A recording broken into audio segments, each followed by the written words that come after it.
Në fillim të muajit prill të këtij viti ka nisur të aplikohet check-up-i falas për mosha 40 deri në 65 vjeç. Pas përfundimit të trajnimit, tashmë check-up-i do të jetë falas për të gjitha kategoritë, edhe për ata individ të cilët nuk disponojnë një libër shëndeti. Sipas drejtoreshës së qendrës numër 1 në Elbasan, Sadet Gjata, vjet re një interesim i madh nga ana e qytetarëve. Gjata u shpreh se pritet të ketë fluks të lartë dhe për këtë arsye stafi do të jetë në gatishmëri për të mos shkaktuar vonesa, pasi kjo është qendra më e madhe shëndetësore. Gjithashtu, drejtoresha bëri edhe një thirrje në shenjë sensibilizimi ndaj qytetarëve, të cilët duhet të paraqiten pranë qendrës shëndetësore për të kryer një check-up.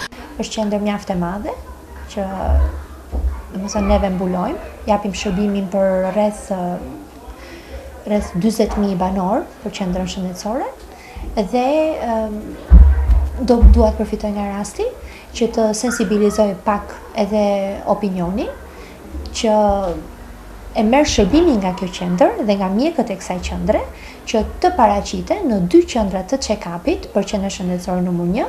Njëra është pranë klinikës dentare dhe tjetra është tek lagja Çlirimi. Vetëm për grup mosha 40-65 vjeç është falas edhe për ata që nuk kanë libreza shëndetësore, po pritet që të ketë fluks. Dhe stafi është i përgatitur. Qeveria e finalizoi këtë premtim në 7 janar të vitit 2015. Ky projekt është parashikuar të zgjasë rreth 5 vjet.